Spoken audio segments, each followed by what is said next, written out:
This is how the ending of the UCLA Gonzaga game sounded on Gonzaga's radio affiliate. The color analyst is Adam Morrison. You'll hear him say a few words, and then he'll join us. Here's the call.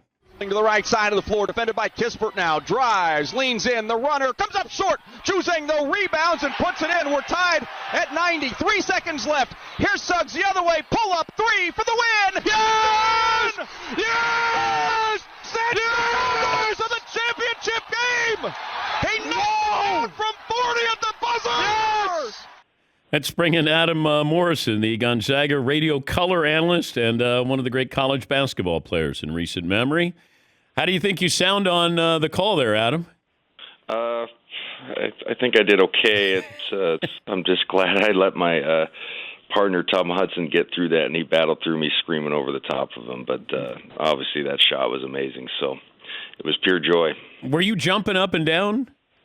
I was, yeah. And, because I was preparing for, second overtime, and, that's when the analyst comes in. So I'm like, well, maybe we should call timeout. I get, I'm starting to formulate like a cohesive thought in my head, and then he obviously makes it. So I was obviously pretty excited. It was cool moment. I like the strategy that Mark had a timeout, didn't call the timeout because his team has practiced this, that just get it in quick, don't let the defense set, and then, Suggs got a great look.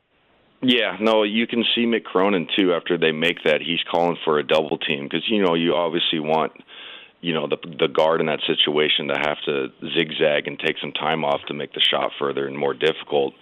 And, I don't think the UCLA players played it bad. It's just you're automatically just running back. And so I think you're exactly right. I think Fewy did a good job of just letting that play kind of develop. And obviously Jalen made a heck of a play. We practiced half quarters at Gonzaga and the shoot around the day before the game. So I guess it kind of pays off. That's why you do it. Give it a chance. What's that feeling like? Game on the line, ball in your hands? It's pretty cool. I was lucky enough to make a couple game winners, not as big as that. I missed a couple too. It's cool. It's a cool feeling to have the trust in your teammates. And if you're lucky enough to hit some, the reaction afterwards is pretty special. I hit a couple at home, but I also missed one in the tournament my sophomore year. So that's it's a double-edged sword, obviously. So it could be good and bad, but if you're put in that position and you're lucky enough to make one, it's pretty special. Because you guys lost to UCLA in the Sweet 16 back in 2006. Yeah, we lost, and that was the infamous me crying on the floor game. So, yeah, I've been in that situation. It wasn't a game, game-ending shot we missed, but gut-wrenching is an understatement for that game. So, yeah, I mean, I've been in both spots, and luckily for Jalen and our fan base, he kind of put that stuff to bed for us, and it was a pretty cool moment for everybody that I was lucky enough to attend, and obviously the people watching. Well, we forget that you're kids. So when, people would see you crying, and then it wasn't a meme back then because we didn't have them, but it's almost like, this screen grab of you crying, and people forget, like, you're a college kid. Like, did it affect you, though, that when you saw, how people reacted to that or how you looked after you missed the shot? Yeah, no, I think it did at first, and you're exactly right. It was 21, 22 at the time, and, it obviously followed me into my NBA career. I mean, it's difficult to, describe, like, what it's like to have people talk about you like that, and it's like, hey, this is, if you watch all NCAA games, this is a pretty normal reaction to losing, and especially the way we lost.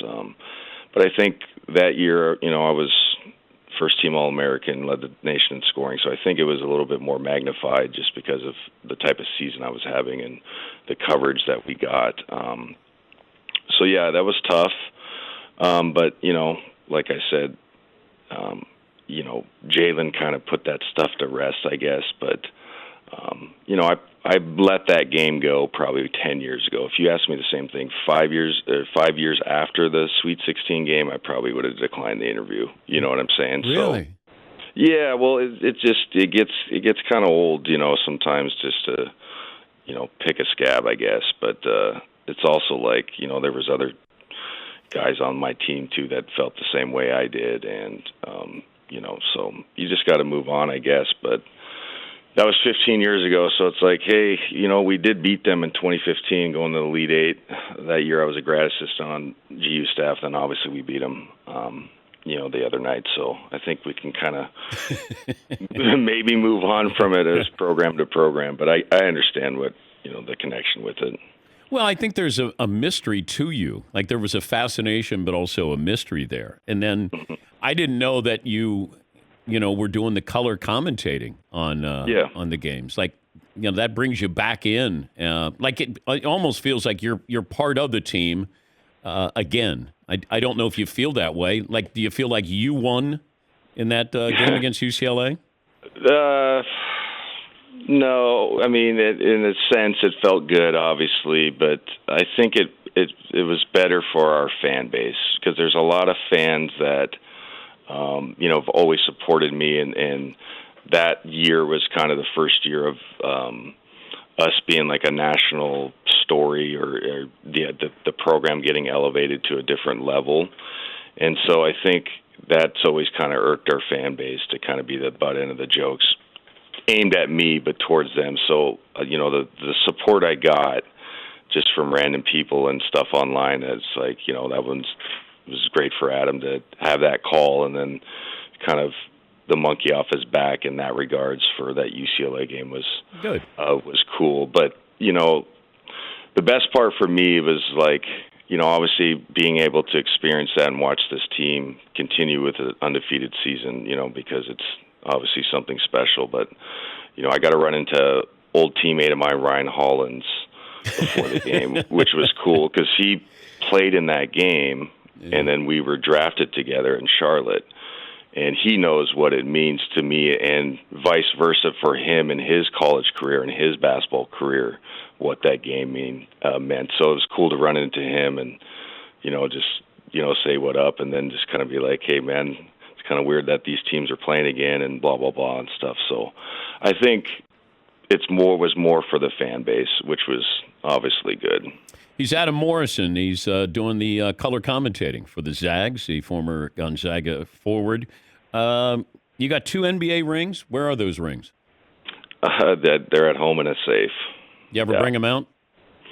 I've shown them to my kids, and that's about it. Yeah, I kind of just leave them in there and keep them in a safe place. But, yeah, the kids get to see them. That's about it. What's your favorite memory of Kobe Bryant? Oh, man, there's a bunch.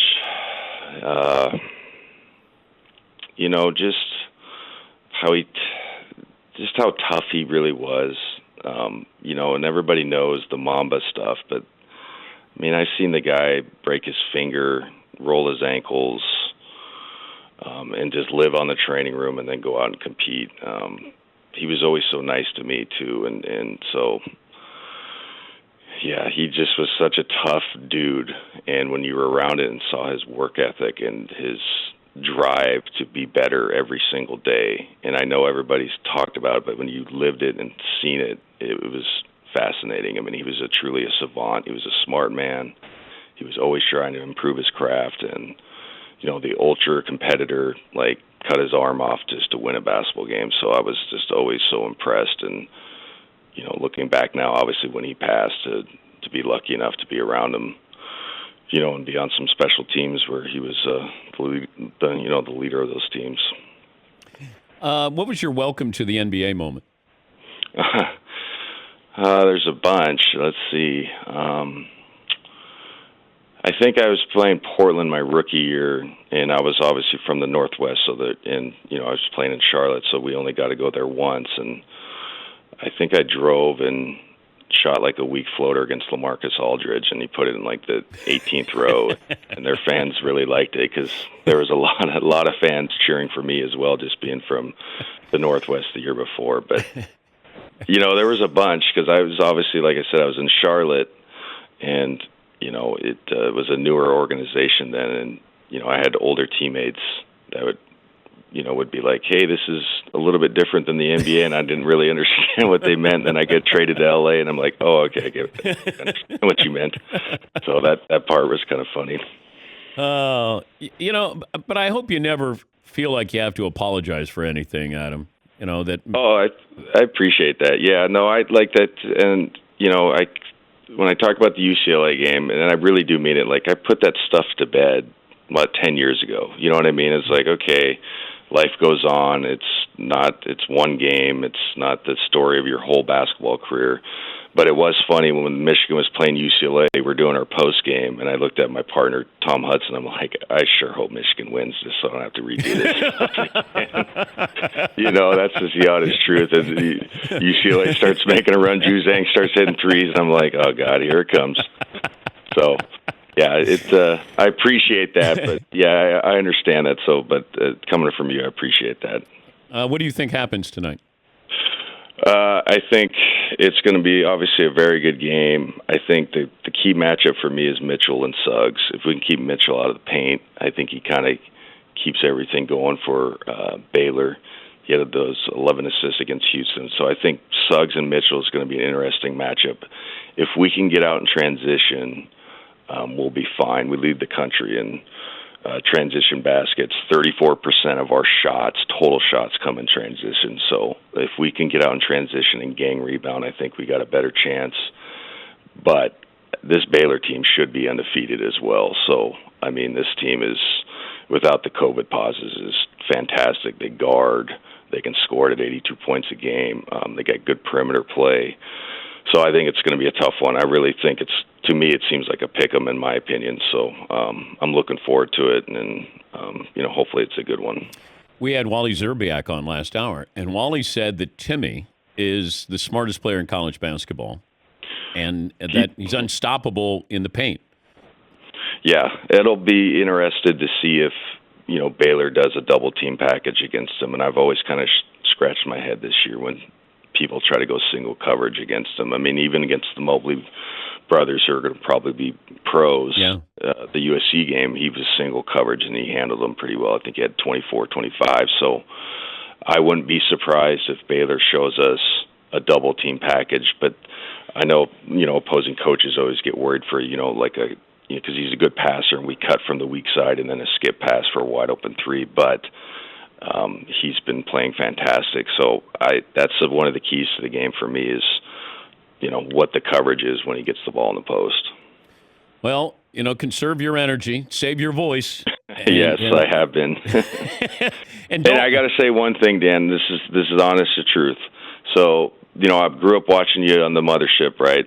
So when in 2006, my last year at Gonzaga, I had a really good game against University of Washington. You did the highlight, and you gave me an Enfuego. So, you inviting me on the show and getting to talk is pretty special. So I appreciate it. But, yeah, I got an Enfuego from Dan Patrick. I'm like, boom, career's done. We're good. But I meant what I said, Adam. That you don't have to apologize. And it feels like, and I hope it's not there in your voice any longer. You were a great player, and, just because your pro career didn't match what people thought, you don't have to apologize for anything. I appreciate that. Thank you. All right. Have fun tonight, Adam. Thank you very much. Yeah, thank you. That's Adam Morrison.